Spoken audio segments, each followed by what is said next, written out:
Hey ManCave, this is Mike Mouse from DaBob's N-Scale ManCave, and today, to celebrate the 50th anniversary of Microtrains, we are reviewing their 50th anniversary series, the Medford, Talent, and Lake Railroad. The next two items in the series are this 40-foot boxcar and this 50-foot flat car with a container on it. The container comes with a kit to build the container with, so we're going to show you how that goes together because it's not a plastic container like they normally did. So a little bit of fun doing that. So let's get started right now. Okay, we have the 40-foot standard boxcar with a single sliding door and route of the Rogue Valley, Microtrains line 39587. And you can see the nice logo they have over here on this side for this fictional railroad. These will slide open. Use a little finger there. So that does slide back and forth. Single door. Got your standard look to it with a nice detailed bottom. Microtrains couplers obviously and trucks. That is a nicely detailed bottom to a car. Normally you don't get to see these when they're rolling by on the railroad, so unless you're underneath a bridge or something like that. But you got your standard boxcar ends there, step ladder. This one has a roof walk on top. Same thing on the other side, and of course your wheel brake, wheel handbrake right up here at the top, and a little step right there for the crew member to stand on while he's turning the handbrake. I don't usually see that right there. Usually have the handbrakes seem to be a little lower, but that's fine. I like that up there too. Let's take a look at the flat car. The 50-foot flat car, number MTL 63217.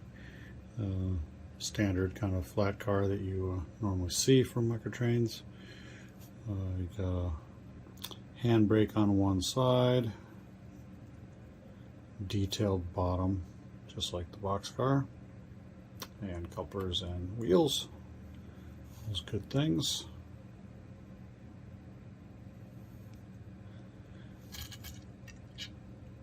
Not much to say about a flat car really, but it comes with a container that you can put together.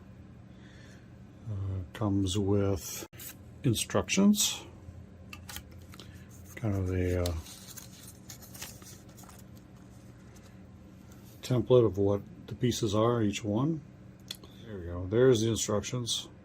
If you want to pause, got the pieces right here in this kind of a 3D printed kind of cardboard, kind of weird kind of material. I'm not sure exactly what it is, but you know, kind of a pressed board kind of stuff. Names and advertisements. I wonder if this is supposed to be like this. There we go. That looks a little bit better. You can read those. Pretty nice. Gonna just glue those on the side and you're pretty much done with the car. So let's take a look at putting that container together. So these come apart fairly easily. Break them out of the holder and keep them arranged so you know which one goes where. Okay, once you got all your pieces out there, the instructions say to, after removing all the parts from the carrier, use thick super glue. Okay, I went and got some Gorilla super glue, the gel type right there. I'm going to use that to put this thing together. But first, I think I'm going to take these pieces and I'm going to tape the outside together so that I have three pieces together in sort of a corner, so I can glue the inside of that down, and that way it'll stay square. Okay, I taped a side, an end, and a top all together. So I got a nice square edge right in there, so I can glue that down.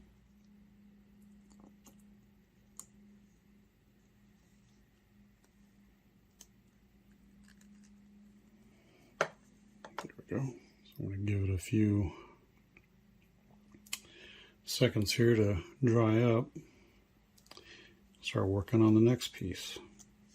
Putting on this other end.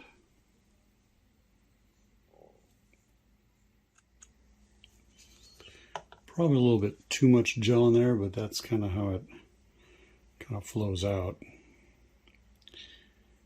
But it only says supposed to put like 1 drop every inch if you're trying to glue the surface together, but I'm just sealing in that seam. Yeah, makes it nice and strong, I guess. Let this dry, and then I'm going to put the other side on here and then put the top on.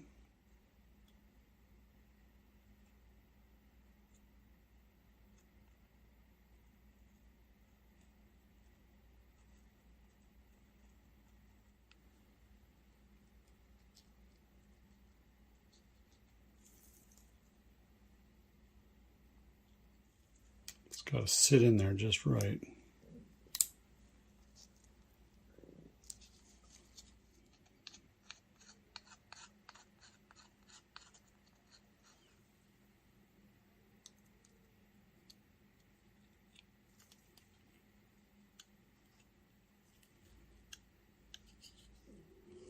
Okay, this is pretty much glued down. Now they say to paint it brown. I'm going to use some of this nutmeg brown. Okay, now that I've let these things dry overnight, didn't really need to, but I did. Now I need to put the sides on.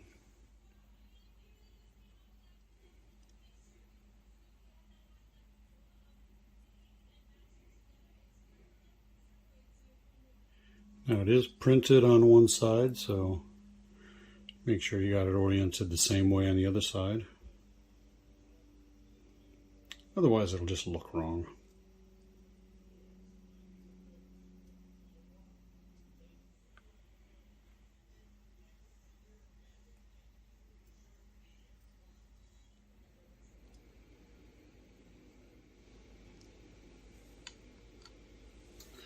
Just let it dry.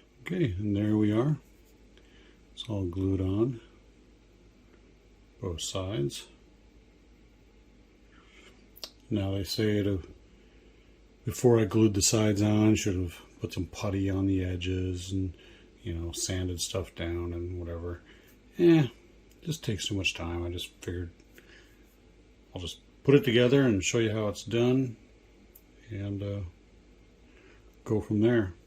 All I gotta do now is just put it on the Flatcar and it's ready to run around. Container is built. It goes right on here. Like so. Give or take some centering here and there, but looks pretty good from here. You can make yours look better if you want to. You know, if you want to really take that extra detail and really put some putty on there and all those other things that they said to do. I was kind of in a hurry, just want to get this thing together. I'm not too concerned with how good or bad it looks, as long as it looks like that. Well, I would do a run by, but I don't have DCC in the locomotive yet. I'm still getting ready to put that in. I do have a decoder, I just haven't gotten around to putting it in just yet. Taking care of a lot of home issues and other things going on in my life, like work and those kind of stuff. So, looks great so far. Now I just need 2 more. Well, ManCave, that's been my review of this flat car from Microtrains, along with the 40-foot Boxcar. And putting the container together wasn't so bad after all, and I hope you enjoyed it. So if this is your first time visiting DaBob's N-Scale ManCave, I'm Micro Mouse. This is one of those unique situations that probably is not going to happen again, but who knows. So anyways, if you like what you saw, give me a comment down below. Tell me what you liked, what you didn't like. Give me a thumbs up. Consider subscribing. And as always, ManCavians, happy model railroading. you stay off those tracks.